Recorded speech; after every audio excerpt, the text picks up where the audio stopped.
Hi teachers, this is a video about how to create a virtual gallery walk. This is not the video that you'll be sharing with your students. This is one that is just to give you some guidance about how to create an atmosphere of sharing and learning. So what we're going to do is I'm going to show you a sample PowerPoint. You can download that PowerPoint, add your own slides to it for your students and adapt it any way you like. So here's what we do. In this particular case, when we're out in the field, we ask students to share their journals just by laying them down on the ground in a circle or in a straight line or whatever, and they get to walk around and take a look at what other people have done. And in doing so, they get to think about, maybe I should do it that way, or wow, that's really good. I'm going to ask that person how they did that. They're going to add to their own personal repertoire by looking at what other people have done.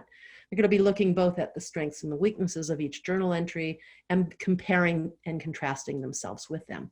So what we're going to do in this case is the same thing, except your students are going to send you pictures of their best journal entry, and then you'll upload those into a PowerPoint. What I prefer to do is not put anybody's name on it, just let them show up, and then the student can say, yeah, that's mine, and here's what I was planning on doing, and this is what I like about it, and this is next time I'm going to do this differently. And then students get an opportunity to make comments about what they're seeing. At the same time, they've got their own personal journal open to the very next page with a new title, and it's about journaling ideas, and they can write down the things they want to do or the things they need to change in their own journal. All right, so what I'm going to do now is show you the PowerPoint. This is a PowerPoint that I created. It's actually a partial PowerPoint that I created of the first journal entries of a small group of middle school students, grades 6 through 8. And this comes right after lesson 2, which was the skull study. And then at the end of the skull study, we asked the students to spend the next week doing 3 different journal entries. Then send those to the teacher, tell the teacher which of those 3 journal entries they like the most. Then the teacher then uploads that to a PowerPoint, and they get to have a classroom discussion about it. So I'm going to show you the PowerPoint and walk you through it.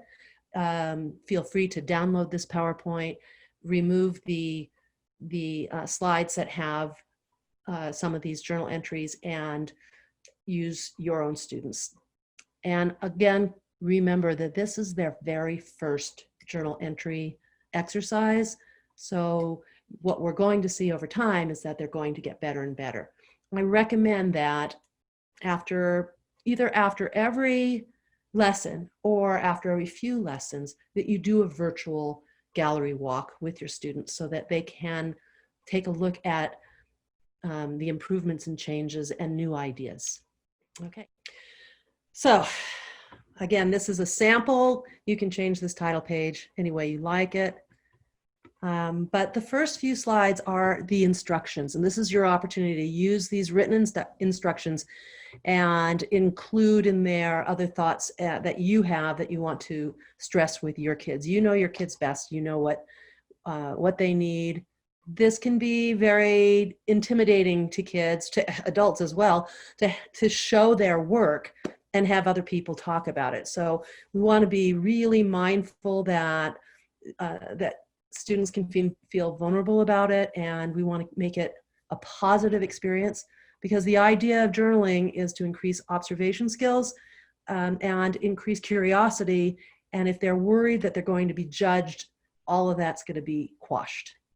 All right, so starting with, this is your chance to share your hard work and for you to see what your classmates have done. Go to your next blank journal page, write the title, Journal Ideas, and as you look at others' work, take notes on this page about what you saw that you'd like to add to your next journal entry. And by the way, remind them at the end of the slideshow that they need to add journal ideas to their table of contents. When it's their turn, tell them, when you see the slide of your journal pages, talk about what you were studying and explain what you did. Tell what you like about your journal page and what you might like to change or add the next time to make it better. And they have the option of asking for feedback from everyone. Now, you can make that a requirement because the next slide has the rules for how to give feedback. So to give feedback, you focus on only the strengths. Everyone, talk about the strengths of the pages you're seeing and ask permission to share your thoughts. This is another thing. If someone doesn't want to hear what other people are saying, they're too, they feel too self-conscious, they don't have to allow people to make comments. But if they are making comments, you start with the comment, I like the way you, and you only talk about one strength. You don't talk about the whole thing. And you never use words like good or bad because those are judging words. And this is not a judging contest. So we want to encourage people to get feedback. And so now I just have a few examples of what some of these very first journal pages from some middle school students look like. This is my chance to assess what it is they're comfortable with and what they need to do differently, what they're missing. It may be something as simple as the page numbers. It may be that you want them to work more on being more comfortable with drawing. Drawing is only 1/3 of it. So as long as they're doing some kind of sketch, that's fine. But if they're doing a scribble and it seems pretty obvious that they're not really observing and studying using that sketch, then you might want to go back and stress that the purpose of the sketch isn't a beautiful drawing, but to really see the details and do some really deep observations. This student clearly has done some very good observing. And later on, if you want, you can teach some basic art skills on how to draw certain things, just the way I did when I was talking about the skull study, and take a look at kind of the basic geometry, which is a shape, a geometric shape next to a geometric shape. So, you know, you are assessing at the same time your students are. Is there a good heading? Are there metrics in there? Are there plenty of, I notice, I wonder, this reminds me of? Is there a reflection? And also, one of the things that you're going to enjoy is the quality of the uploading from your students. Some of them you can see and some of them you can't.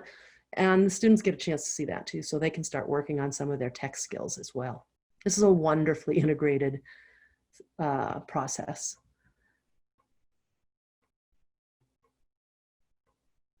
And that's it. So you can go ahead and use this as your template for as many gallery walks as you want to do. It's actually quite lovely to do this kind of thing, even if you keep records of each individual student and watch how they change over time, as well as how the whole class evolves the further you go into this process. So good luck with this. Enjoy it, and I hope that this has been helpful to you. And we'll see you with the next lesson. Bye for now.